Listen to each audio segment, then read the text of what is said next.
akuzange kushiwo. Manje ke ummeli umji yakho kuthiwa wayekade ekhona ngalesikhathi uyogonyuluka phambi komantshi ukronye, kodwa awuzange uphike ukuthi lo muntu wayekade ekhona. Kubufakazi bakho kula uye waphika khona, kodwa ngalesiya sikhathi akuzange kuphikiswe ukuthi umji yakho wayekhona, ngoba unomantshi uye wabhala ukuthi abantu bekade bekhona laphayana bekade kunomlisa obekade efake isudu. Uma kuqhutshekwa kuye kwashiwo futhi nokuthi wena kahle kahle ushawe kusukela nge-16 zikaJuni, akusukuthi ukushawa kwakho kuqale nge-19 zikaJuni.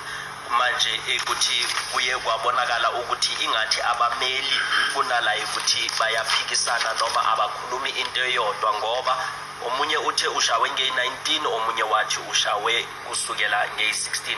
Uma uqala ukuboshwa uye washawa umnumzana uMkhani ngempama, la ukuthi wena uye wathi ubukade ekushayela ukuthi ubukade ufuna ukuthi akhiphe naye incwadi ebonisayo noma into ebonisayo ukuthi ngempela uyiphoyisa ngalesikhathi nibe nikade nila uhlala khona ePhukeni. Futhi ke kuyabonakala ukuthi lokuyagonyuluka wena uthe awukusayinanga, kodwa umantshi uye washo ukuthi umsolo wesibini yena usayine lokuyagonyuluka ekhona naye umantshi, ukuthi leyo nto leyo iyabonisa ukuthi kuyaphikisanwa, akusi ubufakazi obuneqiniso, ngoba wena uthi awuyisayinanga, abameli nabo bathi awuyisayinanga, kodwa umantshi yena uthi weyisayinile ekhona. Wena la uthi uthe usayinela ukuthi wawukade ucela into zokugeza futhi wawukade ucela nokushayela ucingo abakini. Lokho into ukuthi kuyaphikwa, ngoba kuthiwa lesiya statement ngemva kokuthi sibhaliwe uye wasifundelwa mawuqeda wasisayinda. Sayinalani wena ntanzi? Manje ke uye weza nalana enkantolo waphana ngobufakazi ukuthi umsolwa wesibini yena uye wazibonakalisa kuumuntu obekade ezilungele ukuthi angakhuluma, wayekade engathukanga, wayekade engasabiswanga, futhi ukhulume ngendlela njengomuntu obekade ezimisele ukukhuluma. Wasonga futhi umnumzane Baloyi ubufakazi bukadokotela uHlokwe, la ukuthi udokotela uye washo ukuthi wawukade umuntu wokuqala obekade yena emhlola, obekade ebuya ejele ezohlolwa. Futhi udokotela uye wabuza amaphoyisa ukuthi yini into ekahle kahle kwamele ayihlole. Bamtshela ukuthi kwamele ahlole ukuthi wena wawukade unalo igolide na ezinyweni, futhi yena ugcine seyikuthi uhlola bonke njengoba wawukade ulethwe kuyena. Enye into eyukuthi iyamangaza lana ekhulunywa udokotela futhi iphinde yakhulunywa umantshi, njengoba wena uthe kumantshi awuzange ukhulume lutho, nakudokotela uthe awukhulumanga lutho. Umantshi yena uye wachaza ukuthi thema ibuza imibuzo ukuthi uyagula noma kunala ulimele khona, wena uye wathi cha awulimalanga ndawo noma awuzange umchazisele ukuthi ulimele. Wachaza futhi wena kumantshi ukuthi uye waba nesifo senhliziyo, la ukuthi uye walimala emsebenzini njengoba wawukade usebenza emayini. Futhi nodokotela naye kwi-report yakhe uyabhala ukuthi wena uye wamtshela ukuthi cha awuguli ndawo, ayikho enye awulimalanga ndawo. Into kuphela eyukuthi ungathanda ukumchazisela yona ukuthi uke waba nesifo senhliziyo ngalesikhathi usase emayini. Manje umnumzane Baloyi uthi lokho kwenzakala kanjani ukuthi umantshi nodokotela abangakaze bahlangana bona babhale into eyedwa eshoyo ukuthi wena uthi unesifo, uke waba nesifo senhliziyo. Kukhulunywa abantu ababini abekade bengakaze bahlangana.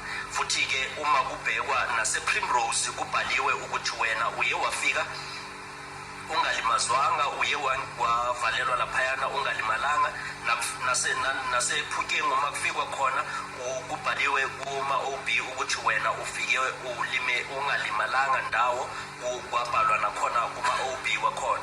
Futhi wena msolo wesibini wena ithema uphana ngobufakazi, uye waphana ngobufakazi bokuthi wena wawukade ufake ivest ebekade inegazi ebelikade libonakala. Kodwa uma ufika ku-Colonel Raphadu nge-19 zikaJune wena awuzange umbonise leyo vest ebekade inegazi, njengoba bengade sengishilo ukuthi uKolonel Raphadu naye ushilo ukuthi awuzange umbonise ukuthi wena wawukade uchaphazelwe igazi njengoba ufika kuyena.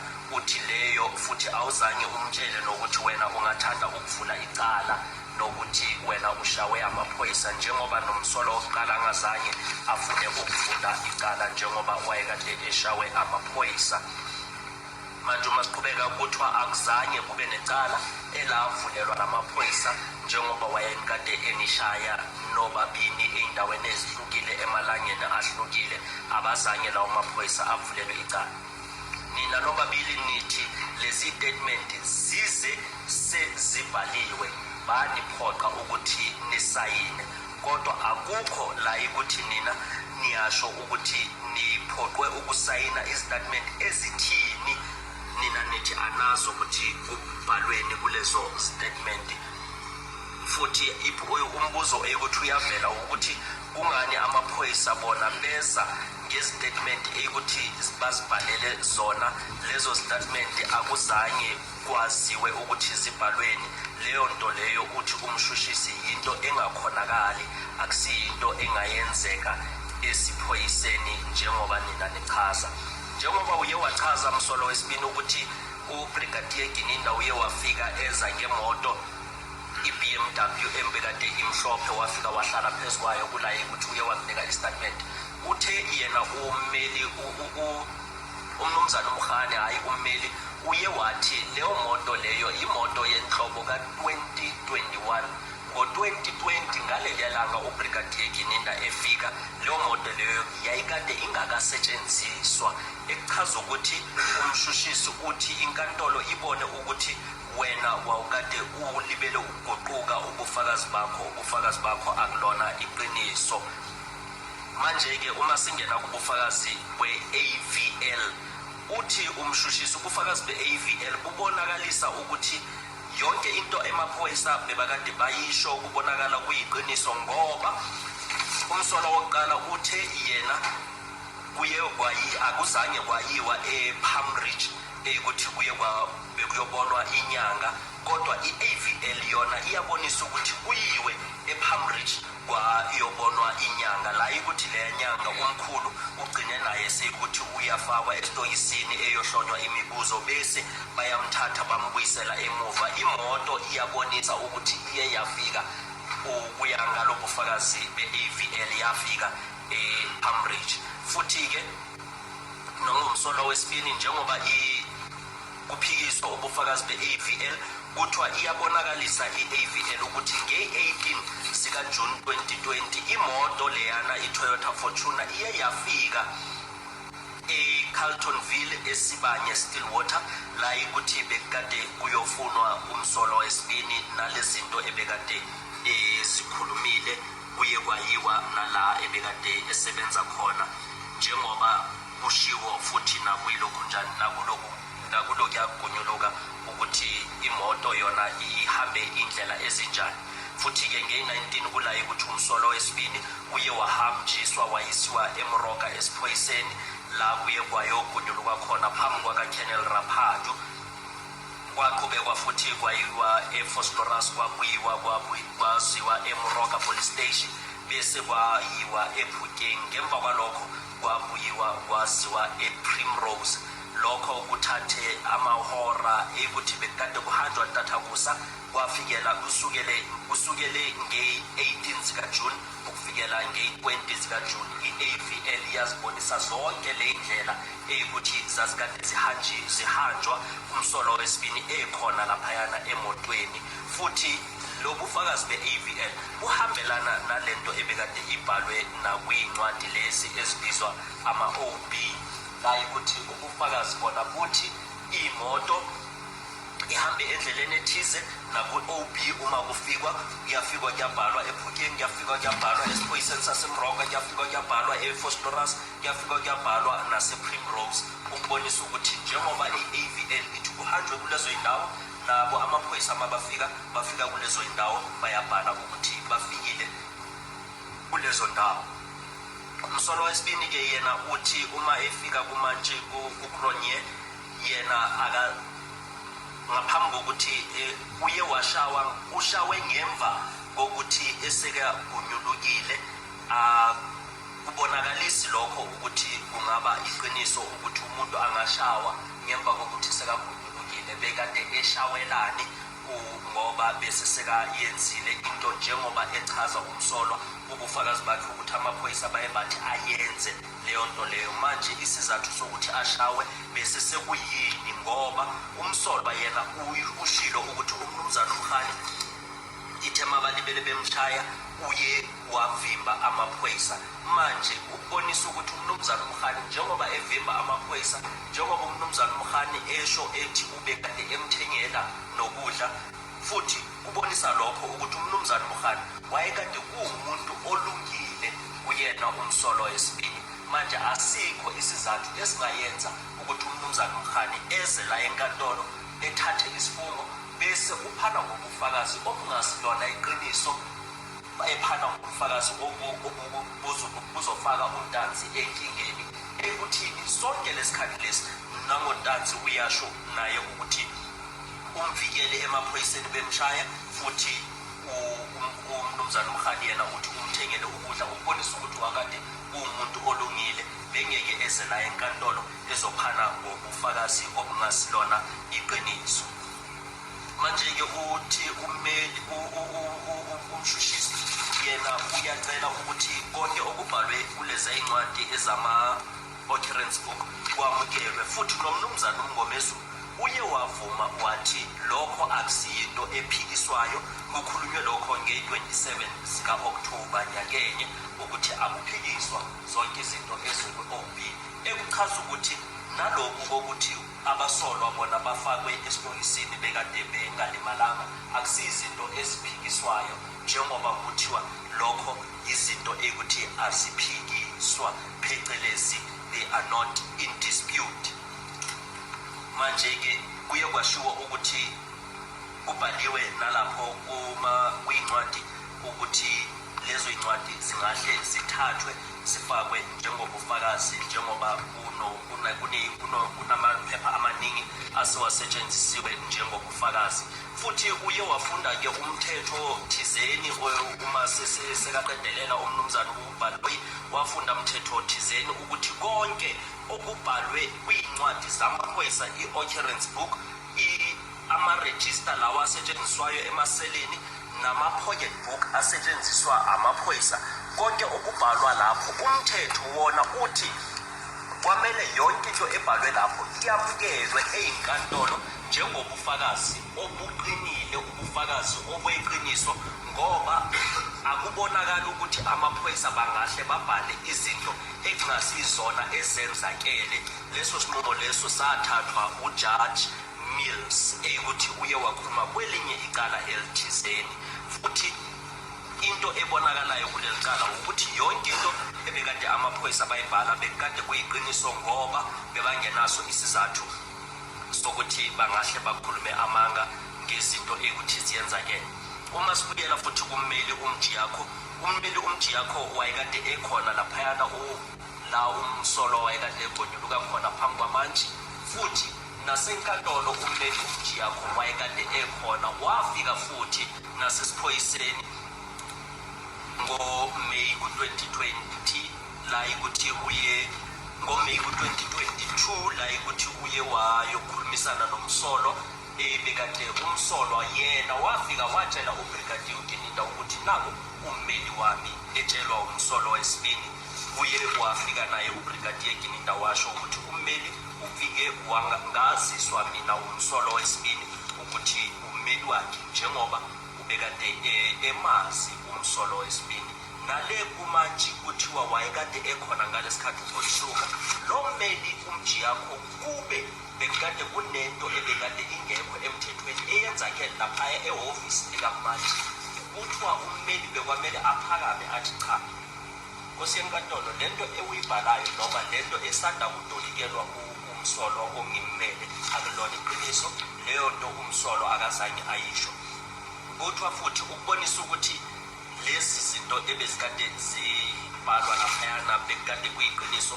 Umsolo wesibili, umsolo wokuqala naye ithe ngemva kokuthi afundelwe yonke into ebekade ibhaliwe, uye wathi cha, ngicela ukuthi la nilungise ngoba yenze impazamo. Bekazothi kulungiswe njani uma engabe istatement esilethwe kuye kuthiwa sayinda lesi statement?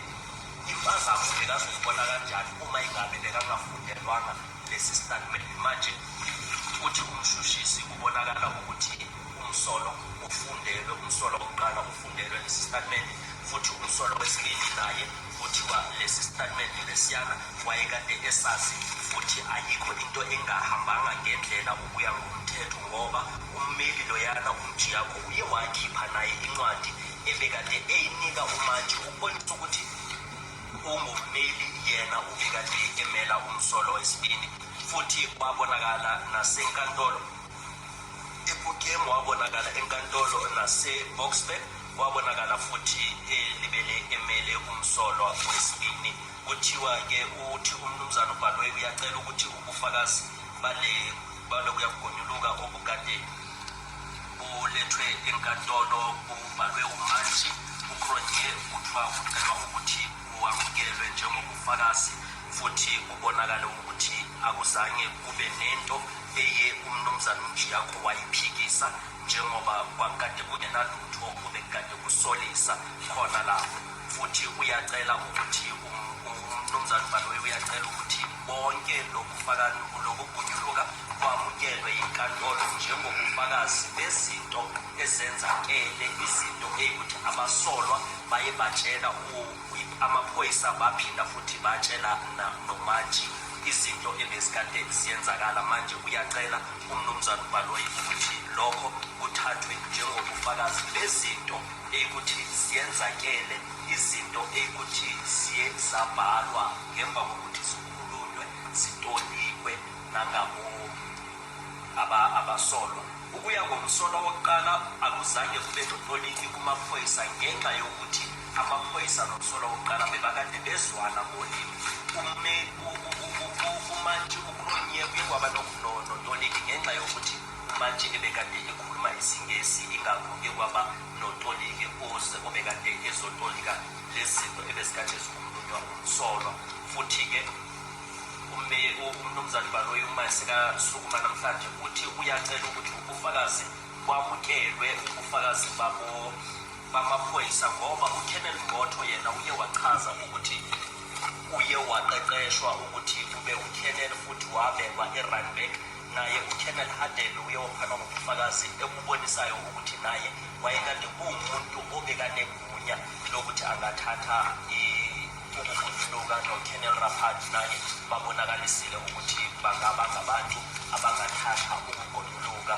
Lokho ngamafuphi ikona into ebezikade zikhulunywa umnumzana uBhalwe kunyamalanga amabili. Ithe ngiyisonke kungathathi imini yonke ngenxa yokuthi nababeli nabo kwamele basazokhuluma, bakhulumisana nenkantolo ukuthi bona bathi bacela kwenza kanini. Ukhona mhlawumbe kuyikuthi angizwanga kahle. All accused understands, my lord. Okay, thanks. Yes, Mr. Zulu. Yes, my lord. My lord, I'll request the court to bear with me because I'm going to make submissions orally. I thought these were your hits. Yes, my lord. I was going to supplement some. Oh, yeah. You Yes. already do that. Fine, no problem. That's correct. And further, my lord, it's an agreement between myself and Mr. Ramsipili. It's an agreement between myself and Mr. Ramsipili. Yeah. That I'll make submissions for both accused number 1 and number 2 because I participated in the cross-examination of the state witnesses. I'm going to allow it, but you know it's not allowed. You know that. God pleases, my lord. Yeah, because you just told this court that your instructions were confirmed exclusively for Mr. Sibia. Correct, my lord. And that these instructions were terminated. by severe or legal aid, whatever. That's correct. Yeah, but look, I'm just pointing it out so that if it goes anywhere, they mustn't say I wasn't aware of it. Court, please. So if you have made that agreement, fine. You can go ahead. Thank you for the indulgence. May I commence my argument by saying, my Lord, accused number 1 was arrested on the 30th of May 2020 in Tembisa. He was arrested by Sergeant Mkhola, Constable Sadike and Constable Butelez at Vusumuzi section. My Lord, this is not the arrest of accused number 1 that has been placed on record. During his testimony, he gave evidence that he was arrested on the 19th of March 2019 in Tembisa on the allegations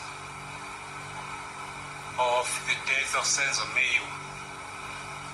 And he was taken to Lorogop for interrogation, and he was then released after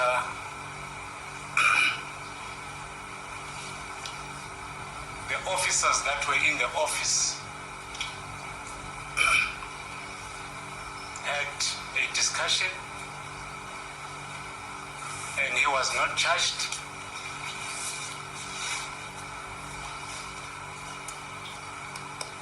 On the 30th of May 2020, when he was arrested by Sergeant Mkhola, accused number 1 was arrested on the strength of a J50.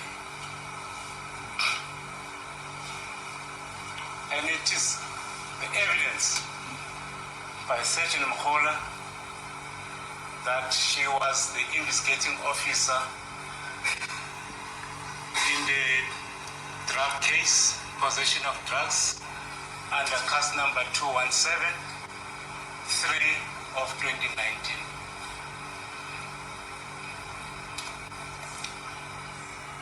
When accused number 1 was approached